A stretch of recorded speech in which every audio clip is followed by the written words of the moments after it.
আসসালামু আলাইকুম রহমতুল্লাহি অবরকাতুহু। সম্মানিত দর্শক, বিএনপিকে কেন্দ্র করে সামাজিক মাধ্যম রীতিমতো উত্তাল।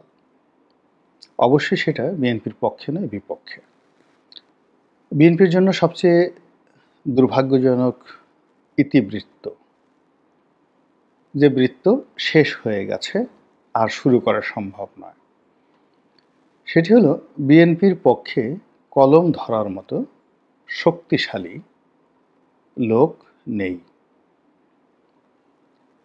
২-৪ জন আছেন যারা কলম ধরতে পারেন, কিন্তু তাদের লেখা পড়ার মতো যে প্ল্যাটফর্মগুলো দরকার সেটা নেই। বাংলাদেশ প্রতিদিন, তারপরে নয়াদিগন্ত, প্রথম আলো, এই পত্রিকাগুলোতে যারা জনপ্রিয় কলাম লেখক, তাদের কারোর সঙ্গে বিএনপির কোনো সম্পর্ক নেই।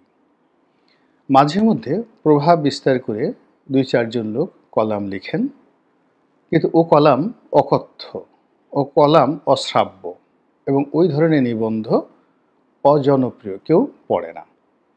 অর্থাৎ বিএনপি কোনো একজন নেতা লিখলেন, সাবেক সংসদ সদস্য লিখলেন, কিন্তু কলামের যে নান্দনিকতা, যেমন নির্মল সেন লিখতেন, এ বি এম মূসা সাহেব লিখতেন, আব্দুল গফফার চৌধুরী সাহেব লিখতেন, কারো পক্ষে লিখতেন বা বিপক্ষে লিখতেন, ওটা ভীষণ রকম সমাজে প্রভাব বিস্তার করত। একটা সময় শফিক রেহমান সাহেব লিখতেন, তিনি এখন লিখছেন না। বিএনপির যে সমস্ত লোকজন খুব স্ট্রংলি কথা বলতে পারেন এবং লিখতে পারেন, তাদের মধ্যে একটা সময় গিয়াস কামাল চৌধুরী সাহেব ছিলেন, তারপরে রয়টারের আতিকুল ইসলাম সাহেব ছিলেন, তারপর বিবিসির যে আতাউস সামার সাহেব ছিলেন, এরপর শফিক রেহমান সাহেবের ভাই সিরাজুর রহমান সাহেব ছিলেন। একজন লোকও নেই। বিএনপি মাইন্ডেড মনে করা হয় শফিক রেহমান সাহেবকে, মাহমুদুর রহমান সাহেবকে, কিন্তু এই দুজন মানুষ কোনো অবস্থাতেই এখন বিএনপির পক্ষে একটা কলম এর একটা ক লিখবেন না। তারা যে সম্মান, যে মর্যাদা, যে অ্যাকসেপ্টেন্স এটি পাওয়ার কথা ছিল, সেটি তারা বিএনপি থেকে পায়নি।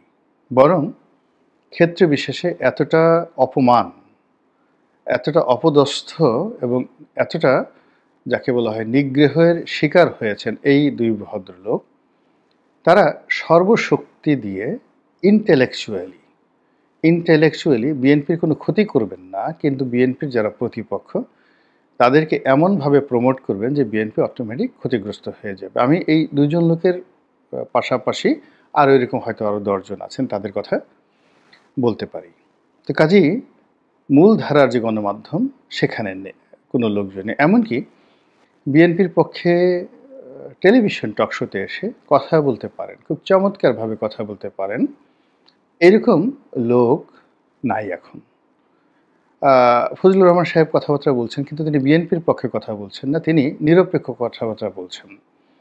আর বিএনপির পক্ষে কথা বলার জন্য তার যে অ্যাক্রেডিটেশন দরকার, তার যে সম্মান দরকার, যে মর্যাদা দরকার, সেই জিনিসটা জনাব ফজলুর রহমান সাহেব পাচ্ছেন না। সমাজে এখনও পর্যন্ত যে সমস্ত লোকজন রয়েছেন যারা একসময় বিএনপির পক্ষে খুব কথা বলতেন, যেমন কথা বলতেন আসিফ নজরুল সাহেব, কথা বলতেন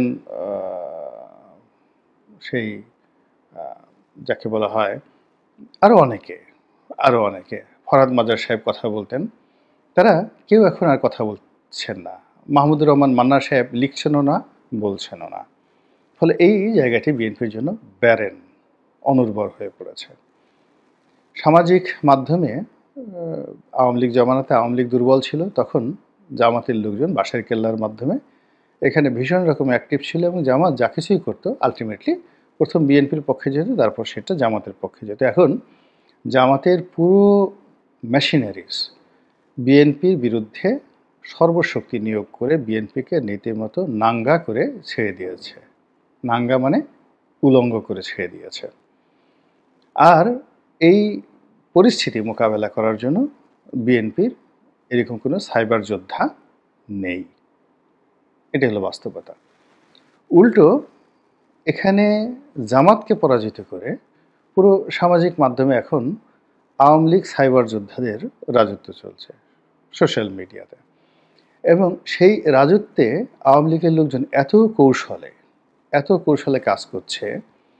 তারা ডক্টর ইউনূসকে টার্গেট করছে, জামাতকে টার্গেট করছে, সরকারের কর্মকাণ্ডকে টার্গেট করছে, আর খুঁচিয়ে খুঁচিয়ে পুরো পরিস্থিতি এমনভাবে তৈরি করছে আওয়ামী লীগের সাইবার যোদ্ধারা। অবস্থার দৃষ্টে মনে হচ্ছে যে বিএনপির সঙ্গে তাদের একটা সমঝোতা হয়ে গেছে। ফলে বিএনপি বিরোধী ইসলামী শক্তিগুলো বা জামাতপন্থী যারা লোকজন রয়েছে তারা বিএনপি বিরুদ্ধে সর্বশক্তি নিয়োগ করে সামাজিক মাধ্যমে প্রচার চালাচ্ছে, রাজনৈতিক অঙ্গনে প্রচার চালাচ্ছে এবং বাড়ি বাড়ি গিয়ে দাওয়াতি কর্মকাণ্ড তারা করছে। যেমন ধরুন, একটা উপজেলাতে আওয়ামী লীগের লোক নেই, বিএনপির লোক চাঁদাবাজি করছে, জামাতের একজন লোক পাশে গিয়ে ফোন কাটছে, মসজিদের ইমাম সাহেবকে বলছে যে দেখো দেখো, হায় হায়, কি দুনিয়া আসলো, এইভাবে কি চলতে পারে? আল্লাহর গজব নাজিল হবে এদের প্রতি। কোনো নাম বলার দরকার নেই, ওই এলাকাতে বিএনপি রাজনীতি শেষ। উদাহরণ হিসেবে দুজন লোকের নাম বলি, বিএনপির খুবই ইফেক্টিভ, জনাব হারুনা রশিদ, চাঁপাইনবাবগঞ্জের বিএনপির সাংগঠনিক সম্পাদক, এবং তার স্ত্রী পাপিয়া। এই দুজন একেবারে পরীক্ষিত বিএনপির নেতা, যাদের জবান আছে, ভয়েস আছে, কথা বলতে পারে, জনপ্রিয়তা আছে। তাদের উপর জামাতের লোকজন এবং জামাতের যারা বক্তা, ওয়াজিন, প্রকাশ্যে যেভাবে মাঠে নেমেছে, এই দুজন লোক অল অন এ সাডেন এদের দুজনের যদি একদিন রক কেটে দেওয়া হয়, এদের দুজনকে যদি মৃত অবস্থায় পাওয়া যায়, এই দুজন যদি রাগে ক্ষোভে অভিমানে আত্মহত্যা করেন, আমি আশ্চর্য হব না। কিন্তু অবাক করার ব্যাপার হলো, বিএনপির পক্ষ থেকে একজন সিঙ্গেল লোক এখন পর্যন্ত এদের পক্ষে দাঁড়িয়ে এদের বিরুদ্ধে যারা কথা বলে তাদেরকে একটা হুমকি ধামকি দেয়নি। ফলে বিএনপির পক্ষে কেউ কথা বলবেন ঝুঁকি নিয়ে, এবং সে নিজে ব্যক্তিগত টার্গেট হবেন। কেন হবেন বলেন? কেন হবেন? আপনি আমার কথা চিন্তা করেন। আমি জাস্ট নিজের উদাহরণ দিয়ে বলি। 2018 সনে যখন আমি এলাম, তখন পর্যন্ত আওয়ামী লীগের সঙ্গে আমার কোনো সংঘাত ছিল না। একটা মামলা ছিল, আর কোনো মামলা ছিল না। কিন্তু বিএনপি ক্ষমতা আসার সঙ্গে সঙ্গে অনেকগুলো মামলা হলো। আমার ব্যবসা বাণিজ্য নষ্ট হয়ে গেল, আমার গাড়ি ভাঙচুর করা হলো, কোটি টাকা দামের গাড়ি ভাঙচুর করা হলো। আমার যে বাড়িটি ভাঙে ফেলা হলো সেটি প্রায় 5 কোটি টাকা মূল্যের একটি বাড়ি ভেঙে ফেলা হলো। এখন যদি আপনি ধরেন আমার ক্যারিয়ারেই 2018 থেকে আজ পর্যন্ত শুধুমাত্র বিএনপিতে আসার কারণে অন্তত 50 কোটি টাকা আমি আর্থিকভাবে লোকসান দিয়েছি। তারপর যে মানসিক অত্যাচার, যে সামাজিক অত্যাচার, যে থ্রেট, যে ভয়, যে আতঙ্ক আমাকে তাড়া করেছে। আচ্ছা, আপনারা বলেন তো যে আমি কেন এখানে এলাম, এবং বিএনপির পক্ষ থেকে আমার জন্য এই একটা মানুষ, বলুন তো, আমি তো বিএনপি থেকে কেউ বলতে পারবে না যে আজ পর্যন্ত একটি টাকা আমি লাভ করেছি, পাওয়ার সম্ভাবনা হয়েছে। বরং যে সময়টিতে বিএনপিতে এসেছি কেউ আসে না। এমনকি আওয়ামী লীগে যখন রাজনীতি করেছি, সেই প্রথম থেকে আওয়ামী লীগকে দিয়েছি। স্বয়ং শেখ হাসিনা বলতে পারবেন না, কেউ বলতে পারবেন না আওয়ামী লীগের আমার নিজের উপার্জনের টাকা দিয়ে আওয়ামী লীগকে দিয়েছি যখন ছিলাম। আমার নির্বাচনী এলাকায় কেউ বলতে পারবেন না আমার নিজের টাকা দিয়ে আমি নির্বাচন করেছি। নিজের টাকা দিয়ে নির্বাচনের পর 5টি বছর অন্তত কত টাকা যে খরচ করেছি, জাকাত, ফেতরা, দান, খয়রাত, বিভিন্ন শিক্ষা প্রতিষ্ঠান করা, স্কুল কলেজ করা, সব নিজের টাকাতে করেছি। সরকারের 1 কাপ চাও কখনো খাইনি, সরকারের 1 লিটার তেলও কখনো পোড়ায়নি। এখন সেই আওয়ামী লীগ আমাকে যে ক্ষতি করেছে, আবার সেই বিএনপির জন্য আসলাম, সেখানে আমার এত বড় আর্থিক ক্ষতি হলো, মানসিক ক্ষতি হলো, কিন্তু বিএনপি আমাকে ওন করবে বা আমি বিএনপিকে ওন করবো এরকম একটা সিঙ্গেল ঘটনা ঘটেনি। তাহলে আমি বা আমার মতো যারা আছেন তারা কেন বিএনপির জন্য ফাইট করবেন? ফলে কি হলো? বিএনপির জন্য পুরো ময়দান একেবারে উন্মুক্ত হয়ে গেছে। এই আমি 2012 সনে বেগম খালেদা জিয়াকে নিয়ে পত্রপত্রিকায় লিখতাম, টেলিভিশন টকশোতে বলতাম শেখ হাসিনার জমানাতে আমি সিটিং এমপি হিসেবে। 2014 থেকে 18 তারেক রহমান সাহেবের নাম নেওয়ার মতো বাংলাদেশের কোনো লোক ছিল না। তখন সুকৌশলে তার নাম নেওয়া, তার পক্ষে লেখা, তাকে মহৎ ব্যক্তি হিসেবে উপস্থাপন করার জন্য সর্বোচ্চ চেষ্টা করেছি। তো এরকম আমার মতো হয়তো অনেকেই করেছেন। কিন্তু সেই মানুষগুলোর এই যে বিএনপির মাত্র আগস্ট মাসটি 2024 সনের আগস্ট মাসটি বিএনপির পক্ষে ছিল। সেপ্টেম্বর থেকেই পুরো উল্টো। এই আগস্ট মাসে বিএনপির সবাই চোখ উল্টে ফেলেছেন। অর্থাৎ তাদের যারা দুঃসময়ের বন্ধু-বান্ধব, দুঃসময় তাদেরকে যারা সাহায্য করেছে, সহযোগিতা করেছে এবং যারা বিএনপির অফিসে যেতে, পল্টন অফিস কিংবা বেগম খালেদা জিয়ার অফিসে যেতে 133 বার যারা দোয়া কুনুত পড়েছে, সেই সমস্ত মানুষের ভিড়ে এখন ওই অফিসে যাওয়ার কোনো মানে অবস্থাই নেই।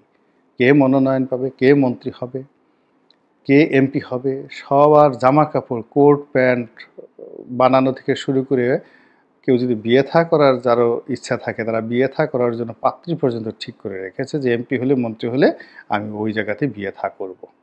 আওয়ামী লীগের অনেক লোক বিয়ে থা করে বউ রেখে পালিয়ে চলে গেছে, ওই জায়গাটা গনিমতের মাল হিসেবে দখল করবে। এই কাজগুলো তারা করছে। আর এইদিকে বিএনপি যারা প্রতিপক্ষ, তারা যে টার্গেট নিয়ে এগুচ্ছে, এই টার্গেটে এখন বিএনপি এমন একটা অবস্থার মধ্যে পড়েছে যেখান থেকে বের হওয়ার মতো শক্তি তার নেই, সামর্থ্য নেই। ফলে প্রতিদিন তারা কেবলমাত্র ক্ষতিগ্রস্ত হচ্ছে। বিএনপির শীর্ষ নেতা মির্জা আব্বাস, মির্জা ফখরুল ইসলাম আলমগীর, মেজর হাফিজ, ওনাদের মতো মানুষকে অসম্মান করে যে সকল কথাবার্তা হচ্ছে, যে সকল গালিগালাজ হচ্ছে, তাদের বংশের কুনতি, কে দপ্তরির ছেলে, কে রাজাকারের ছেলে, কে ভারতের থেকে কত টাকা নিয়েছে, ডিজিএফআই থেকে কে কত টাকা নিয়েছে, কার জমি রেলওয়ের জমি, কে কত অপকর্ম করেছে, ব্যাংকের মালিক কীভাবে হলো, এ সকল কথাবার্তা একেবারে উলঙ্গ হয়ে মাঠে মাঠে ছড়িয়ে দিচ্ছে। আপনি বোঝার চেষ্টা করেন যে এখানে কোনো ব্যক্তিকে দায়ী করে লাভ নয়। একজন ব্যক্তি এই কথাগুলো বলছেন, তাকে তো তথ্যগুলো দিচ্ছে কেউ বাংলাদেশ থেকে। আবার এই তথ্যগুলো টেকনাফ থেকে তেঁতুলিয়া পর্যন্ত পৌঁছে দিয়ে পুরো দলটিকে মানুষের কাছে যে বিতর্কের জায়গায় নিয়ে গেছে, সেখান থেকে উদ্ধার করার মতো মুখ, কলম, শক্তি, মিডিয়া একটাও বিএনপির নেই। এরপর জনাব তারেক রহমান সাহেব। এখন তারেক রহমান সাহেবকে নিয়ে দেশে এবং দেশের বাইরে, মানে প্রকাশ্যে, গোপনে কোনো কিছু নয়, যে সকল কথাবার্তা হচ্ছে, তিনি কিভাবে লন্ডন গেলেন, তিনি কেন আসছেন না, তিনি কত টাকা সেখানে খরচ করেন মাসে, টাকা পান কোথায়, তার কটা গাড়ি আছে, কোন গাড়ির দাম কত, তার বাসা ভাড়া কত, তার পরিবার নিয়ে যে সকল কথাবার্তা হচ্ছে, এইগুলো সেই 2009 থেকে 2024 সন পর্যন্ত, শেখ হাসিনার পতন পর্যন্ত যে নোংরা কথাগুলো কল্পনা করা যেত না শহীদ জিয়া পরিবার সম্পর্কে, সেই কথাগুলো কিন্তু এখন বলা হচ্ছে। আর এর ফলে কি হচ্ছে, ক্রমশ পরিস্থিতি ঘোলাটে হয়ে যাচ্ছে এবং পুরো যে খেলার যে রেস, বিএনপি সেই রেসের বাইরে, সীমার বাইরে চলে যাচ্ছে, অধিক্ষেত্রের বাইরে চলে যাচ্ছে।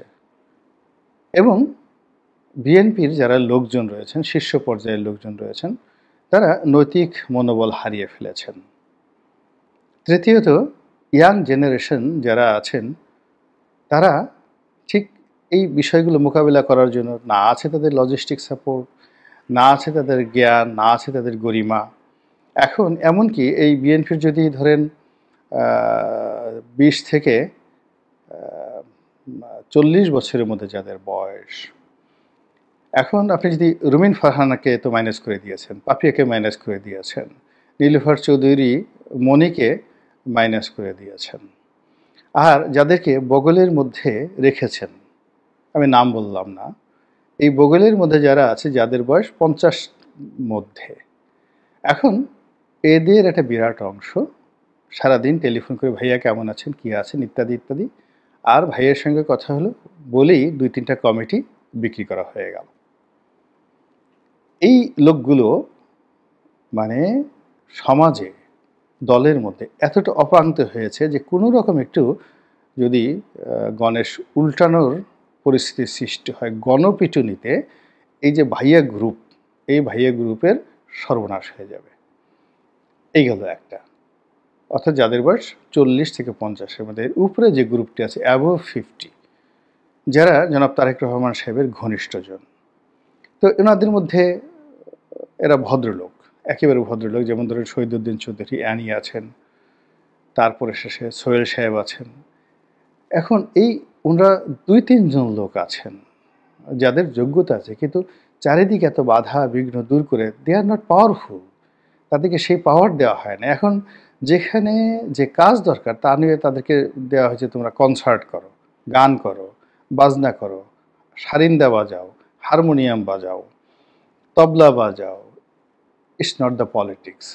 মমতাজকে দিয়ে যদি গান বাজিয়ে যদি পলিটিক্স হতো, তাহলে শেখ হাসিনা কিয়ামত পর্যন্ত ক্ষমতায় থাকতো। এর কারণ হলো যত বাংলাদেশের নামকরা শিল্পী, সাহিত্যিক, কবি, সাংবাদিক, নৃত্যশিল্পী, নায়িকা, গায়িকা সবকে তিনি কিনে ফেলেছিলেন। বাংলাদেশের যত স্টার আছে সব স্টার। সেই তুলনায় বিএনপির স্টার বলতে কে আছে? মেগা স্টার একটা সময় ছিলেন উজ্জ্বল সাহেব, হচ্ছেন বয়স হয়ে গেছেন। ২ নম্বর হলো কনক চাপা আছেন। তারপরে ৩ নম্বর হলো বিদেশের বাইরে ছিলেন সেই কালো করে যে আমাদের আরেক বোন আছেন, এলোমেলো আকাশে, বেবি নাজরিন। তো এখন এই সমাজে যেখানে হিরো আলমদের যুগ, যেখানে এই বছর কেন এটিএনের মাহফুজ সাহেব গান গাইলেন না, এই জন্য যাদের কলিজাটা ফেটে যাচ্ছে, সেই যুগে বেবি নাজনীনের গান কেউ শোনে না। বুঝতে হবে যে যুগটা কোথায় চলে গেছে। যেখানে জওয়ান পাঠানের গান চলে, হিন্দি গান চলে, তো সেখানে আপনি কিসের কনসার্ট করবেন? স্বাধীনতা কনসার্ট, সবকটা জানালা খুলে দেও না, এই গান এখন কেউ শুনছে না। এখন ইনকিলাব জিন্দাবাদ, জামাতের গান শুনছে, জিহাদি গান শুনছে। তো সব মিলিয়ে বিএনপির যে পরিকল্পনা চলছে, সেই পরিকল্পনার প্রেক্ষিতে এই যে দুর্বল যে জায়গাগুলো, সেই দুর্বল জায়গাগুলো বিএনপির প্রতিপক্ষরা বুঝে গেছে এবং সেইভাবে তারা কিন্তু একের পর এক আক্রমণ চালিয়ে যাচ্ছে এবং সেই আক্রমণে বিএনপি ক্রমাগত ক্ষতবিক্ষত হয়ে যাচ্ছে। আল্লাহ আমাদের সবাইকে হেদায়েত দান করুন এবং হেফাজত করুন। আসসালামু আলাইকুম ওয়া রাহমাতুল্লাহি ওয়া বারাকাতুহু।